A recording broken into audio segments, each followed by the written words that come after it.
तो मैं कहता हूँ कि यह विकास नहीं है, लोगों के पेट पे लात मारना है। ये है, आप एक बार में बुलडोजर चला करके उसकी पूरे सपने को खत्म मत कीजिए, बल्कि वैकल्पिक व्यवस्था दे करके उसका घर हटा करके आप विकास कीजिए। लालू जी के पाठशाला से निकले हुए छात्र हैं, लेकिन अब उनको आपत्ति होती है कि कोई ये ना कहे कि ये लालू जी की पाठशाला से निकले हैं। इतना कहूँगा सम्राट चौधरी जी, लालू जी के यहाँ से जो आगे बढ़े हैं उसको सामाजिक न्याय, गरीब कमज़ोर वंचितों का हक और संविधान में आस्था हमेशा बना रहना चाहिए, क्योंकि गरीबों कमज़ोर वंचितों के लिए ही सरकार को काम करना है। अगर उन्हीं का घर उजाड़ करके बुलडोजर एक्शन हम करें, लालू जी को गलिया करके ही अगर हम लोग आगे बढ़ें, तो ऐसा मुबारक हो उन लोगों को जो ऐसा करते हैं। तो कहते अत्याचार किए लालू जी अत्याचार किए, और लालू जी उसको अगर आज मंत्री जी नहीं बनाए होते तो आज यहाँ तक नहीं पहुँचे होते।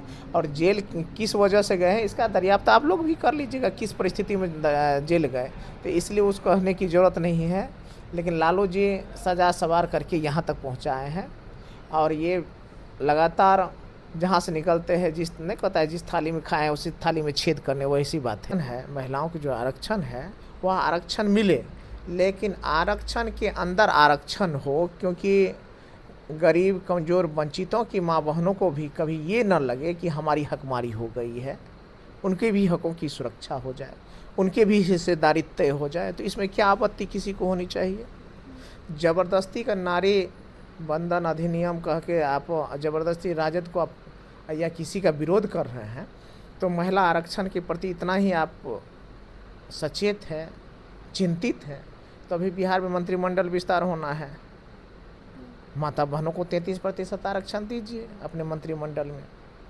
कौन रोका है आपको? कोई रोका तो नहीं है। आपकी सरकार केंद्र में भी है, राज्य में भी है। बहन बेटियों की सुरक्षा के नाम पे तो आपको मतलब मुंह चुप हो जाता है, दही जम जाता है, और क्या कहता है, और ये राजनीतिक नौटंकी करने के लिए रोड पे उतर जाते हैं। बहन बेटियों की सुरक्षा का ही इतना ही चिंतित है, तो आज केंद्र में हो या राज्य में हो, बहन बेटियां सुरक्षित होती, कहीं अप्रिय घटना ना घटती, उनको रोजगार से लेकर अनची बढ़ाने में बहुत ज़्यादा चिंतित होती। ऐसा तो नहीं हो रहा रात दिन बलात्कार, मर्डर, बहन बेटियों की बेइज्जत करना सरेआम हो रहा है, और आप चले हैं बहन के नाम पर राजनीति करने। नारी शक्ति वंदन अधिनियम को लेकर भाजपा के द्वारा जो है आज मशाल जुलूस निकाला गया है। इन्हीं सब मुद्दों पे बातचीत करने के लिए हमारे साथ राजद के विधायक हैं गौतम कृष्णा जी। क्या कुछ कहेंगे? लगातार कांग्रेस राजद का विरोध कर रही है, भाजपा सड़कों पे उतर गई है। भाजपा राजद का क्यों विरोध कर रही है समझ से परे है।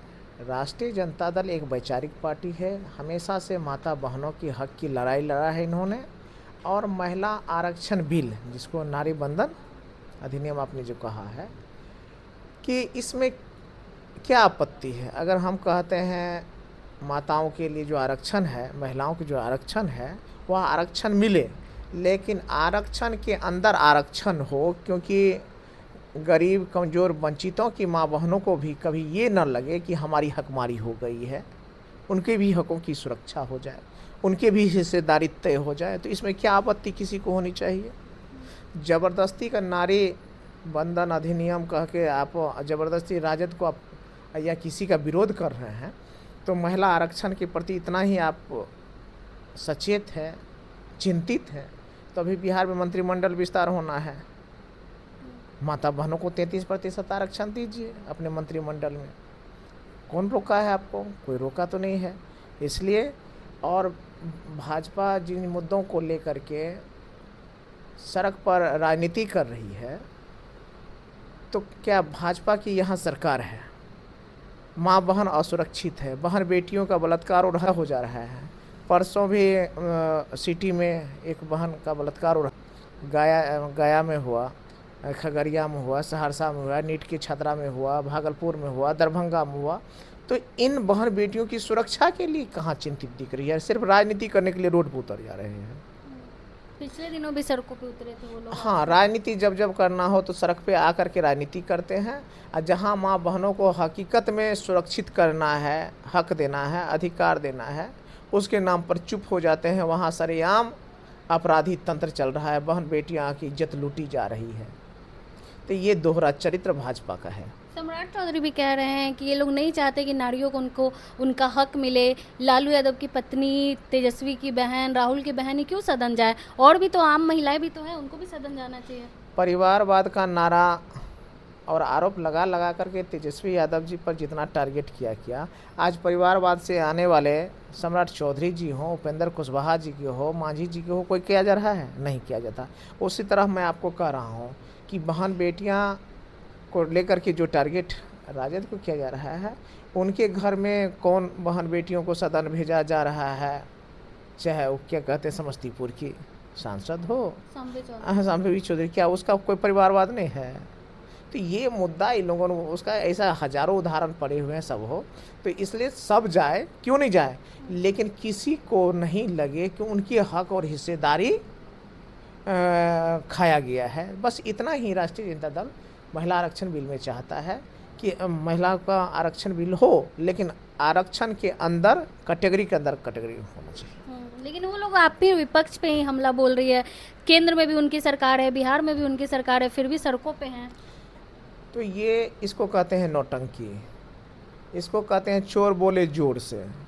तो भैया आप पहले ये तो कीजिए, आपकी सरकार केंद्र में भी है, राज्य में भी है, बहन बेटियों की सुरक्षा के नाम पे तो आपको मतलब मुंह चुप हो जाता है, दही जम जाता है, और क्या कहता है, और ये राजनीतिक नौटंकी करने के लिए रोड पे उतर जाते हैं। बहन बेटियों की सुरक्षा का ही इतना ही चिंतित है, तो आज केंद्र में हो या राज्य में हो, बहन बेटियां सुरक्षित होती, कहीं अप्रिय घटना न घटती, उनको रोजगार से लेकर अनची बढ़ाने में बहुत ज़्यादा चिंतित होते। ऐसा तो नहीं हो रहा, रात दिन बलात्कार, मर्डर, बहन बेटियों की बेइज्जत करना सरेआम हो रहा है, और आप चले हैं बहन के नाम पर राजनीति करने के लिए, कभी जीविका के नाम पर राजनीति, कभी बहन के नाम पर राजनीति।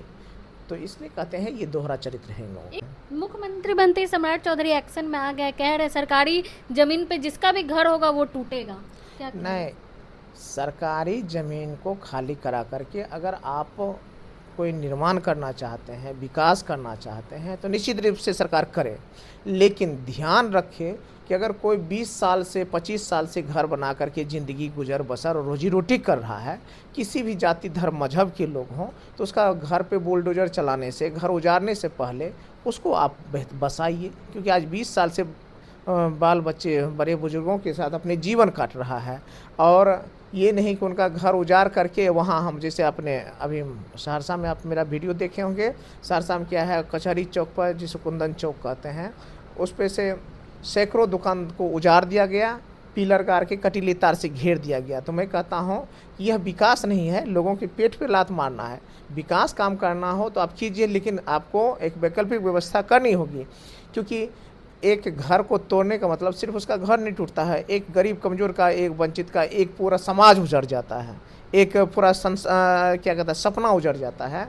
क्योंकि उस घर में बच्चे भी हैं, बुजुर्ग भी हैं, पढ़ने वाले युवा भी हैं।